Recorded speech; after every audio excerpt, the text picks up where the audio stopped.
everyone, welcome to Civil Staff. So in this class we will going to discuss about how to approach organic chemistry. बहुत सारे students का doubt रहता है कि organic chemistry में आपको कौन सी चीजें कितनी पढ़नी है, क्या चीज छोड़नी है, और इसमें हम डिटेल में स्टडी करेंगे that how to approach organic chemistry specially for the HPTGT commission exam.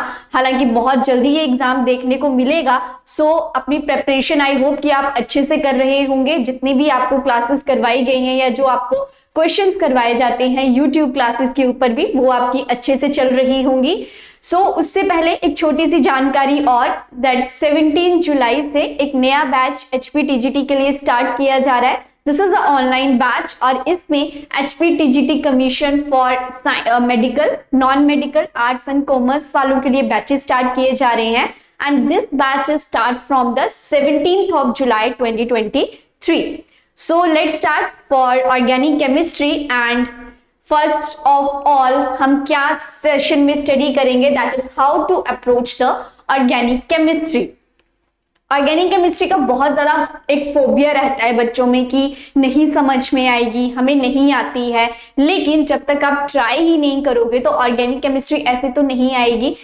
Patience के साथ स्टडी करोगे तो ऑर्गेनिक केमिस्ट्री बहुत ज्यादा इजी है, इंटरेस्टिंग है और मजा आता है इसको पढ़ने में। नई नई चीजें इसमें डेवलप होती हैं हर पॉइंट पे। So let's start. एंड सबसे पहले अगर मैं बात करूं ऑर्गेनिक केमिस्ट्री के सिलेबस के बारे में that is important for your HPTGT exam. So इसमें मैं सबसे पहले बात करूंगी कि जर्नल ऑर्गेनिक केमिस्ट्री के बारे में पता होना बहुत जरूरी है because this is the base for the organic chemistry. और इसमें कुछ इंपॉर्टेंट चीजें हैं जो अगर आप उतना भी कर लोगे देन दैट इज सफिशिएंट। आगे डिटेल में स्टेप बाय स्टेप मैं इसको डिस्कस करूंगी। अभी के लिए जितना क्या क्या सिलेबस है, तो सबसे पहले आपका आता है जनरल ऑर्गेनिक केमिस्ट्री, उसके बाद आपके hydrocarbons, then nitrogen containing compounds, oxygen containing compounds, halo alkanes, halo arenes, polymers, biomolecules, purification test, distinction test, ये सभी चीजें क्या हैं आपके ऑर्गेनिक केमिस्ट्री के सिलेबस में मेंशन है। और इसके अलावा 2 चैप्टर्स आपके और रहते हैं that is chemistry in everyday life. ये जो चैप्टर्स ऐसे हैं जो आपके स्कोरिंग चैप्टर्स होते हैं, डायरेक्ट क्वेश्चंस होते हैं, कोई घुमा फिरा के क्वेश्चन नहीं पूछा गया होता है। And last one is environmental chemistry. Easy chapters हैं, आसानी से अगर 1-2 बार स्टडी करोगे तो चीजें दिमाग में बैठ जाती हैं और आसानी से इस क्वेश्चन को अटेम्प्ट कर सकते हो। ठीक, सो चलते हैं नेक्स्ट। सबसे पहले how to study organic chemistry. So सबसे पहला काम जो आप इसमें करेंगे, अपने कंसेप्ट्स को क्लियर करेंगे। कंसेप्ट क्लियर करने का मतलब क्या है कि आपको बेसिक टर्म्स के बारे में नॉलेज होना बहुत जरूरी है ऑर्गेनिक केमिस्ट्री में। Like that what is electrophile, what is nucleophile, inductive effect क्या है, इलेक्ट्रोमेरिक इफेक्ट क्या है, what are hydrocarbons, alkanes, alkenes, alkynes क्या होती हैं, एडिशन रिएक्शन क्या है, सब्स्टिट्यूशन रिएक्शन क्या है, IUPAC नेमिंग क्या है। सो सबसे पहले हमारा होता है base, that is very important for the organic chemistry. So सबसे पहले क्या काम करना है, अपने बेसिक्स को क्लियर करो, कंसेप्ट्स को क्लियर करो। बाद में रिएक्शंस की बात आती है, बाद में नेमिंग रिएक्शंस तक जाना है, बट सबसे पहला काम क्या है, जर्नल ऑर्गेनिक केमिस्ट्री किस तरीके से अप्लाई करनी है, that things are very very important. और जब आपको ये पता चल जाए कि आपको क्या क्या स्टडी करना है, उसके बाद दूसरा सबसे इंपॉर्टेंट काम होता है नोट मेकिंग का। नोट्स, अपने हैंड रिटन नोट्स जो होते हैं ना, दैट इज द बेस्ट, क्योंकि आप दूसरों के नोट्स तो पढ़ लेते हो लेकिन चीजें उतनी दिमाग में नहीं जाती हैं जब तक आप अपने हाथ से लिख के प्रैक्टिस नहीं करोगे। And third step is practice reactions. आगे चल के मैं ये भी बताऊंगी क्योंकि बहुत सारे स्टूडेंट्स का डाउट रहता है कि हम रिएक्शंस को कैसे याद रख सकते हैं। बहुत सारी रिएक्शंस हैं, किस तरीके से रिएक्शंस को याद रखना है। तो अगर HPTGT कमीशन के हिसाब से मैं बात करूं तो आपको ज्यादा रिएक्शंस याद नहीं रखनी है। मेनली जो आपकी नेमिंग रिएक्शंस हैं वो आपको पता होना बहुत जरूरी है क्योंकि वहां से 110% श्योर है कि क्वेश्चन देखने को मिलेगा। सो 3 चीजें हैं, सबसे पहले कंसेप्ट क्लियर करो, सेकंड स्टेप उसके नोट्स बनाओ, थर्ड रिएक्शंस को जितना प्रैक्टिस कर सकते हो उतना प्रैक्टिस करो क्योंकि रिएक्शन एकदम से नहीं आती है, इट टेक्स टाइम। अगर ट्रिक भी बताऊंगी तो कितनी ट्रिक्स याद रख लोगे। इट्स बेटर कि आप रिएक्शन प्रैक्टिस कर लो और मजा आता है। अगर 1 बार 2 बार 3 बार रिएक्शन प्रैक्टिस करोगे खुद ब खुद हाथ चलता है और फिर खुद ही रिएक्शंस आपकी होती हैं। Clear? So now discuss each and everything in detail. अगर मैं बात करूं यहाँ पे ऑर्गेनिक केमिस्ट्री में कि what is the starting point, कहां से स्टार्ट करना है, तो ऑर्गेनिक केमिस्ट्री के लिए एक वर्ड बोलूंगी, एक लाइन बोलूंगी, that is sequence is the key. अगर सीक्वेंस के हिसाब से चलोगे तो ऑर्गेनिक केमिस्ट्री आपको इजी लगेगी। अगर आप डायरेक्ट ये करोगे कि नहीं मैं सबसे पहले नेमिंग रिएक्शंस कर लेता हूं और आपको नहीं पता है कि इलेक्ट्रोफाइल्स क्या है, न्यूक्लियोफाइल्स क्या है, किस तरीके से SN1 रिएक्शन हो रही है, किस तरीके से SN2 रिएक्शन हो रही है, तो आपकी वो चीजें फ्रूटफुल नहीं हो पाएगी। क्लियर? सो इसी तरीके से हम यहाँ पे चलेंगे। अगर मैं जर्नल ऑर्गेनिक केमिस्ट्री की यहाँ पे बात करती हूँ, तो सबसे पहले आपको कहां से चलना है? IUPAC नेमिंग से। अब IUPAC नेमिंग कितनी करनी है, ये भी एक बहुत बड़ा क्वेश्चन रहता है, तो ज्यादा नहीं जाना है। NCERTs में जितना दिया गया है उतना कर लोगे, मोर देन सफिशिएंट है। और ज्यादा टाइम वेस्ट नहीं करना है IUPAC पे, क्योंकि ये बहुत ज्यादा प्रैक्टिस मांगती है। तो एक बार रूल्स पढ़ लो, थोड़ी सी प्रैक्टिस कर लो एक दिन लगा के, बाकी जैसे जैसे चैप्टर्स पढ़ते जाते हो हर जगह IUPAC अप्लाई होती है तो वहां पे आराम से हो जाता है। सो ज्यादा टाइम कंज्यूम नहीं करना है, एक बार रूल्स पढ़ लो, सब चीजें अपने आप हो जाएंगी। इसके बाद एक छोटा सा चैप्टर और है, दैट इज आइसोमेरिज्म, और यहां से भी अल्टरनेटिवली आपके क्वेश्चंस देखने को मिलते हैं। इजी है, 4-5 आइसोमेरिज्म की टाइप्स हैं, आपको सिर्फ वो देखनी है। उसके बाद है आपकी जर्नल रिएक्शंस की। अगर मैं बात करूं, या जैसे आपके आ जाते हैं कुछ टॉपिक्स, जैसे इलेक्ट्रोफाइल क्या है, न्यूक्लियोफाइल आपका क्या है, उसके बाद जैसे plus that is inductive effect हो गया, रेजोनेंस इफेक्ट हो गया, मीजोमेरिक इफेक्ट हो गया, टॉर्शियोमेरिज्म आपका देखने को मिलता है। So these points are important. Metamerism, metamerism के बाद जो चीज आपको पता होनी चाहिए, that is what? Conjugation. Conjugation के ऊपर क्वेश्चंस आते हैं, हाइपर कॉन्जुगेशन के ऊपर क्वेश्चंस देखने को मिलते हैं, इनकी क्या क्या प्रॉपर्टीज हैं ये पता होना बहुत जरूरी है। देन कार्बोकेटाइंस, कार्बोकेटाइंस हो गए आपके, देन आपके हो गए कार्बोनाइंस। ये चीजें क्या है? बेसिक हैं, और इनके बारे में, इनके रिएक्टिविटी ऑर्डर्स के बारे में पता होना जरूरी है। ठीक, रिएक्टिविटी ऑर्डर्स हो गए, और साथ में एक बहुत ही इंपॉर्टेंट चीज है इसमें जहां के ऊपर क्वेश्चंस आते हैं, that is the acidity and basicity strength. These things are important and enough। अगर इतना भी कर लोगे ना सबसे पहले तो बहुत है ये चीजें। जब ये सारी चीजें हो जाएंगी, इसके बाद जाओ टाइप्स ऑफ रिएक्शन के ऊपर कि किस किस टाइप की रिएक्शंस जो है वो आपके पास देखने को मिलती हैं। और जब ये हो जाएंगे, then go for the SN1 and SN2 mechanism. ठीक, उसके बाद आप जाएंगे मैकेनिज्म्स के ऊपर, और इसी के अंदर कुछ रूल्स हैं, जैसे कि आपका मार्कोनिकॉफ रूल है, एंटी मार्कोनिकॉफ रूल है, सेड्जेफ रूल है, पॉपअप्स रूल है, ये उसके बाद आपने जाना है। लेकिन स्टार्टिंग यहां से करो। इतना सा पार्ट भी हो गया ना तो चीजें कुछ ना कुछ दिमाग में जाएंगी और आपके लिए बेनिफिशियल रहेगा। और जब आप इनके नोट्स बनाएं तो इस तरीके से नोट्स बनाना है कि सबसे पहले डेफिनेशन लिखो, प्रॉपर्टीज लिखो, अगर कोई एक्सेप्शन है तो उसको सर्च करो, देन उसके बाद इसके एग्जांपल्स लिखो, एंड देन क्वेश्चंस के ऊपर उनको अप्लाई करो, तब जाके ये चीजें होती हैं। बट ऑर्गेनिक केमिस्ट्री बिना पेन और पेपर पकड़े नहीं होगी। अगर आप ये सोचोगे कि हाँ बस मैं रिएक्शन देखूंगा और हो जाएगी, तो ऐसा नहीं होता है। You have to be practice. Clear? So I hope कि जीओसी वाला पार्ट आपका क्लियर हो गया। 7-8 चैप्टर्स हैं इसके बीच में छोटे छोटे, जिनके बारे में आपको पता होना जरूरी है। HPTGT कमीशन एग्जाम के लिए ये पॉइंट्स क्या है, इंपॉर्टेंट है, इनके ऊपर ही क्वेश्चन आते हैं। क्योंकि जैसे आपने देखा होगा एसिडिटी और बेसिसिटी स्ट्रेंथ में जैसे ऑर्थो, पैरा, नाइट्रो होता है, जहां पे electron releasing group, electron withdrawing group का कितना बड़ा इफेक्ट आपको देखने को मिलता है। सो इस तरीके के क्वेश्चन एग्जाम में आते हैं।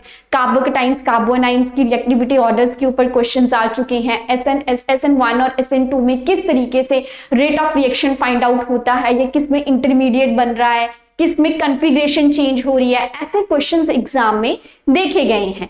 क्लियर? उसके बाद IUPAC से तो डेफिनेटली क्वेश्चन आता ही आता है। आइसोमेरिज्म से मैक्सिमम टाइम अभी तक लिंकेज आइसोमेरिज्म से क्वेश्चंस देखने को मिले हैं।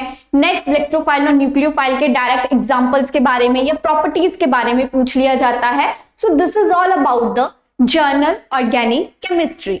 उसके बाद जब ये हो जाता है फिर हम जाएंगे हाइड्रोकार्बन्स वाले पार्ट पे। हाइड्रोकार्बन क्या है? जहां पे कार्बन हाइड्रोजन ऑक्सीजन मिलकर बॉन्ड्स बनाते हैं, ठीक, लीनियर चेन, ब्रांच चेन, इस तरीके से चीजें देखने को मिलती है। और यहाँ पे हम तीन चीजों को स्टडी, तीन नहीं 4 चीजों को स्टडी करते हैं, एल्कीन्स को, देन एल्काइंस एंड देन हमारे पास आते हैं एरोमेटिक हाइड्रोकार्बन्स। अब यहां पे क्या है? सबसे पहले हम इन तीनों में क्या पढ़ते हैं? IUPAC, और फिर उसके बाद हम क्या पढ़ते हैं? नॉमेनक्लेचर। हालांकि नॉमेनक्लेचर से अभी तक इतने क्वेश्चंस नहीं आते, that is related to the IUPAC। इसके बाद हम जाते हैं प्रेपरेशन वाले मेथड्स पे, देन फिर हम पढ़ते हैं फिजिकल प्रॉपर्टीज, क्योंकि ये इंपॉर्टेंट है, कभी कभी डायरेक्ट क्वेश्चन जो है वो भी देखने को मिलता है। फिजिकल प्रॉपर्टीज के बाद अगर मैं बात करूं, यहाँ पे आती हैं केमिकल रिएक्शंस। केमिकल रिएक्शंस के बाद जो हम पढ़ते हैं that are the uses. Clear? अब क्वेश्चन आता है कि ये तो सभी में होगा, ऑर्गेनिक केमिस्ट्री में हर जगह पे हम यही तो पढ़ते हैं, तो डिफरेंस कहां पे है? प्रेपरेशन में और जो आपकी केमिकल रिएक्शंस है, यहाँ पे मेन फोकस आपने किसके ऊपर करना है? नेमिंग रिएक्शंस के ऊपर। और दूसरा कि इसमें हम मार्कोनिक और एंटी मार्कोनिक के बारे में पढ़ते हैं, तो ये 2 चीजें यहाँ पे करना जरूरी है।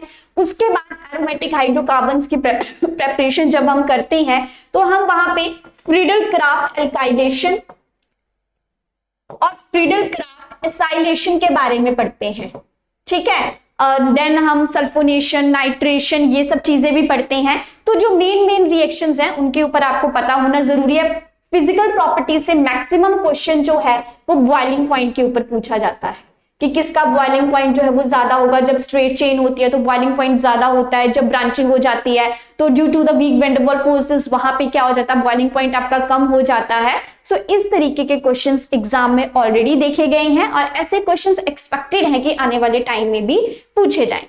Clear? So I hope that these things are clear to all of you. अगर कोई स्पेशल ऐसा कंपाउंड है जिसका एक बहुत अच्छा यूज आप देख सकते हो कि क्वेश्चन उसके ऊपर बन सकता है, तो यूजेस को भी एक बार जरूर पढ़ के जाएं, because that are also important one. Clear? चलिए नेक्स्ट देखते हैं। नेक्स्ट है हमारे पास ऑक्सीजन कंटेनिंग कंपाउंड्स। और ऑक्सीजन कंटेनिंग कंपाउंड्स में आप क्या क्या पढ़ते हैं? सबसे पहले आप जाते हैं एल्डिहाइड्स। एल्डिहाइड्स के बाद हम पढ़ते हैं क्या? कीटोन्स। कीटोन्स के बाद हमारे पास आ जाते हैं phenol, alcohols and then carboxylic acid and then हमारे पास आ जाते हैं ईथर्स।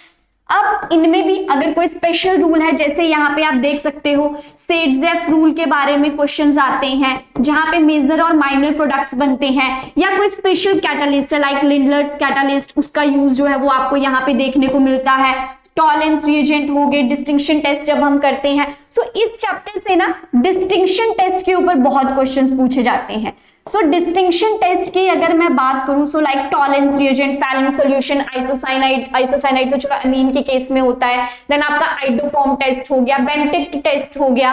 जितने भी डिस्टिंक्शन टेस्ट हैं यहाँ पे ऑक्सीजन कंटेनिंग कंपाउंड्स में, वो हर एक डिस्टिंक्शन टेस्ट जो है वो बहुत ज्यादा इंपॉर्टेंट है। So focus on this part. और रही बात यहाँ पे जो भी आपकी केमिकल रिएक्शंस या फिर आपकी फिजिकल प्रॉपर्टीज है या प्रेपरेशन है, तो वहां पे जो मेन रिएक्शंस है, मतलब इन शॉर्ट अगर मैं बोलूं कि एनसीईआरटीज में जो रिएक्शंस मेंशन है, आप अगर उन्हें भी कर लोगे तो then they are more than enough, बहुत हैं वो रिएक्शंस, ठीक है। So these things are important from the oxygen containing compounds. और अगर इनमें भी मैं सबसे ज्यादा इंपॉर्टेंट अगर बात करूं तो एल्डिहाइड्स, कीटोन्स और कार्बोक्सिलिक एसिड से सबसे ज्यादा क्वेश्चंस देखने को मिलते हैं। अगर एक प्रायोरिटी सेट करूं तो सबसे पहले एल्डिहाइड्स और कीटोन्स को पक्का करके जाना, उसके बाद कार्बोक्सिलिक एसिड वाला पार्ट पढ़ लो, देन आप बाकी चीजों को बाद में रख सकते हो।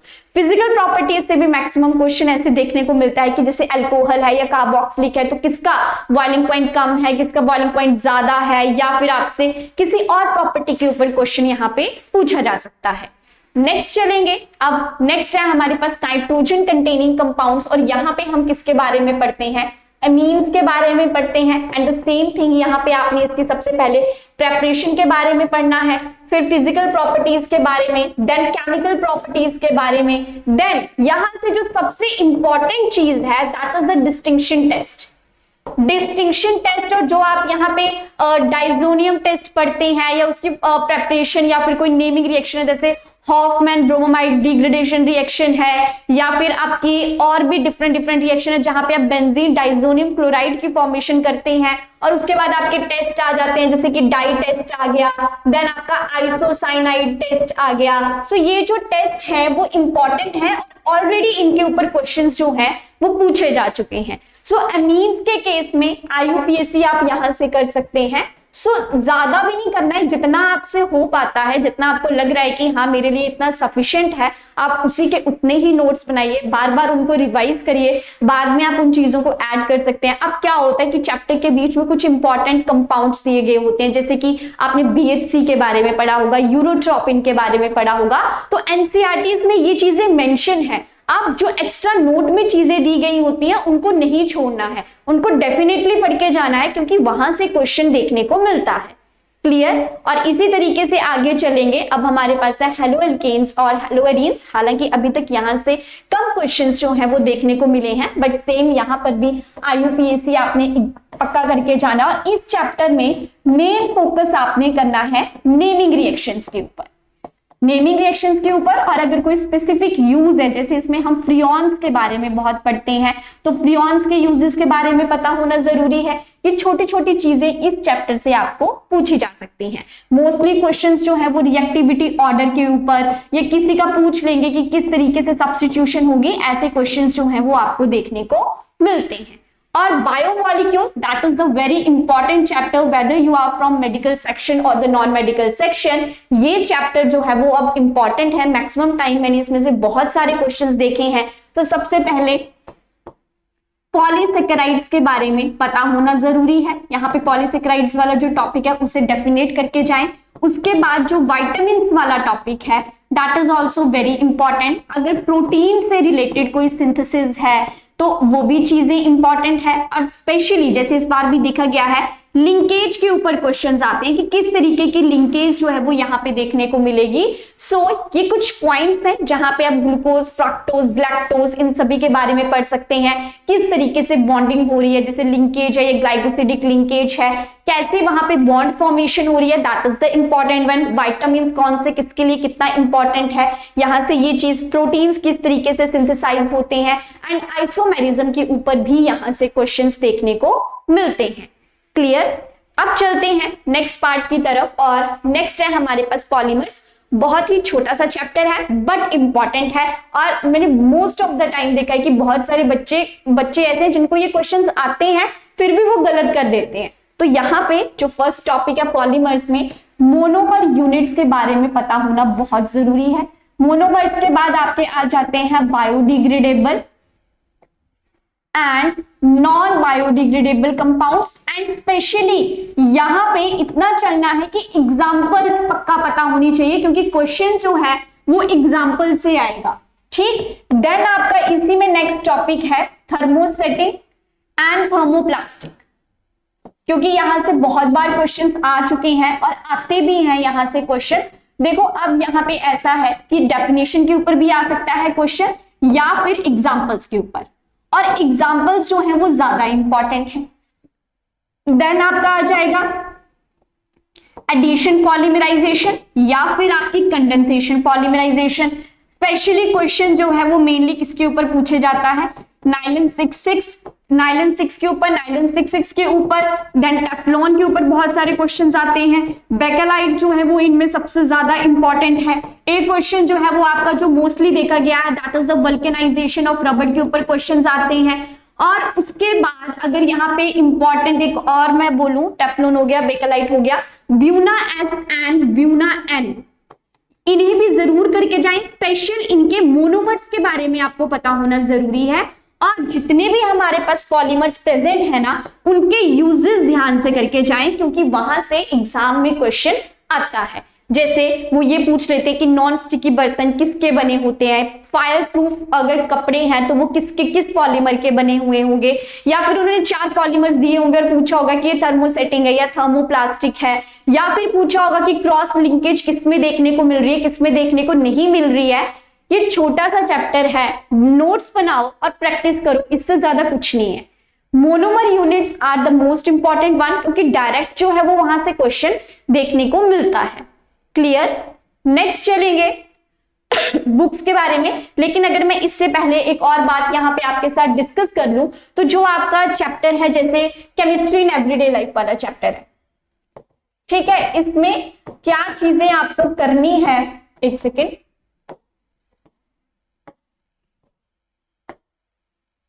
इसमें आपको इतना याद रखना है कि कुछ टॉपिक्स क्या है, यहां से डेफिनेटली वहां से क्वेश्चन जो है वो आपके पास देखने को मिलता है। वो कौन सी चीजें हैं आई विल डिस्कस हियर। तो सबसे पहले केमिस्ट्री इन एवरीडे लाइफ में ग्लास वाला टॉपिक आपका हो गया, देन सोप्स एंड डिटर्जेंट्स वाला चैप्टर हो गया, इसके बाद जो है ग्लास और सोप के बाद जो है वो सीमेंट वाला टॉपिक है, एंड इसके बाद paints. These things are very very important and mostly question जो है वो ग्लास सोप सीमेंट के ऊपर पूछे जाते हैं। आपने भी देखा होगा क्लींजिंग एक्शन में हाइड्रोफोबिक हाइड्रोफिलिक टेल के बारे में पूछ लिया जाता है, या फिर ग्लास से रिलेटेड कि किस टाइप के ग्लास की यहाँ पे फॉर्मेशन हो रही है, तो ये इंपॉर्टेंट है, ठीक है। और इसके बाद जो आपका एनवायरमेंटल केमिस्ट्री वाला टॉपिक है, यहाँ पे एसिड रेन पक्का करके जाएं आप, देन आपकी global warming, then greenhouse effect आपका हो गया, कौन कौन सी गैसेज इसके लिए रिस्पॉन्सिबल है, देन ओजोन लेयर डिप्लीशन के बारे में क्वेश्चंस जो है वो डेफिनेटली देखने को मिलते हैं। ओजोन लेयर के बाद अगर मैं बात करूं तो जितने भी पॉल्यूशन वाली चीजें हैं that is the important, specially अगर कोई एलिमेंट है और उसकी वजह से कोई डिजीज आपके पास देखने को मिल रहा है तो that is the important one. इसके बाद अगर मैं बात करूं तो स्मोक वाला टॉपिक है, दैट इज इंपॉर्टेंट क्योंकि वहां पे फोटोकेमिकल स्मोक और क्लासिकल स्मोक के ऊपर क्वेश्चंस देखने को मिलते हैं।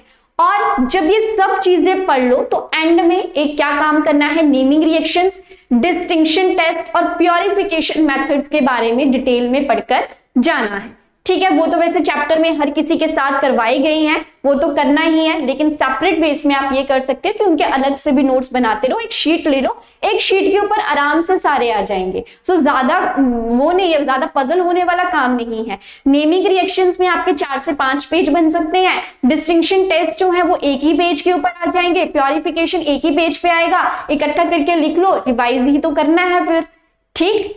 चलिए नेक्स्ट बात करते हैं बुक्स के बारे में। तो मेनली तो स्टार्ट में करूंगी एनसीईआरटी से, क्योंकि एनसीईआरटी की अगर मैं बात करूं तो अगर आप जीओसी इस लेवल की भी कर लेंगे then that is more than enough.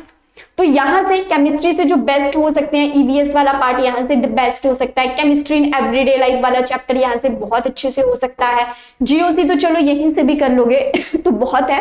Otherwise आप अपनी +1 और +2 में जो भी रेफरेंस बुक आपने पढ़ी है, एक बुक कोई भी उठा लो, उसको प्रैक्टिस करो, लास्ट में जितने भी क्वेश्चंस दिए गए हैं सिर्फ उन्हें बार बार क्या करना है, प्रैक्टिस करना है। एंड इसके बाद मेन रहते हैं हमारी प्रीवियस ईयर क्वेश्चन पेपर्स। तो जो भी क्वेश्चन पेपर मिल रहा है प्रीवियस ईयर का, उसमें केमिस्ट्री है, उसको सॉल्व करने बैठ जाओ, क्योंकि अगर अभी केमिस्ट्री से पंगा ले ही लिया है तो फिर इसके साथ डील भी कर लो, और इजी है, मजा आता है चीजों को पढ़ने में।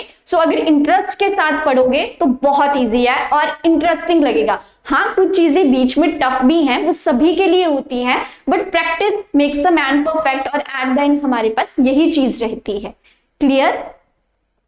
Next, trick to remember the organic reactions, कि किस तरीके से आपने करना है। तो देखो क्या करो, A4 साइज पेपर ले लो, 4-5 A4 साइज पेपर्स ले लिए। अब जितनी भी नेमिंग रिएक्शंस हैं या एक्स्ट्रा कोई भी रिएक्शन है जो आपको लगता है, क्योंकि खुद से भी इंट्यूशन पावर वर्क करती है हमारी, और हमें लगता है कि हाँ ये रिएक्शन हो सकती है, ठीक है, या फिर ऐसा करो नेमिंग रिएक्शंस लिखो, नेमिंग रिएक्शंस इकट्ठी करो, सभी चैप्टर के साथ में जो कंबाइंड रिएक्शन है उसको लिख लो। अब क्या करना है, उस A4 शीट साइज को क्या करो, बीच से लाइन लगाओ, एक साइड क्या करना है, this is the A4 size sheet paper, इस तरीके से या खुद से इस साइड लिखो रिएक्टेंट्स, और साथ में उसकी लिख लो कंडीशंस, और ये जगह छोड़ दो खाली, ठीक है। या फिर एक शीट पे लिख लो और दूसरी शीट ऐसे बनाओ कि उसके ऊपर जगह खाली छोड़ दो। अब क्या करना है, जब आपने ऐसे कर लिया, इतने मतलब आपने बना ली अपने 4-5 पेज की, हाँ ये रिएक्टेंट्स है और ये उसके ऊपर कंडीशंस हैं। प्रोडक्ट्स नहीं लिखने हैं, ठीक है, ट्राई करो कि प्रोडक्ट्स नहीं लिखने हैं, सिर्फ रिएक्टेंट्स और कंडीशंस लिखनी है। अब इसके 14 से 15 या 10 से 15 आप क्या कर लो यहाँ पे, सॉरी 10 to 15 क्या कर लो, इनके प्रिंट आउट्स निकलवा लो। जब आप प्रिंट आउट्स निकलवा लोगे तो क्या करना है, सबसे पहले तो एक बार जो आपने एक अलग से शीट बनाई होगी, 4-5 पेजेस जो होंगे उसके ऊपर अपने प्रोडक्ट्स भी लिखे होंगे, उनको रिवाइज कर लो 1-2 बार।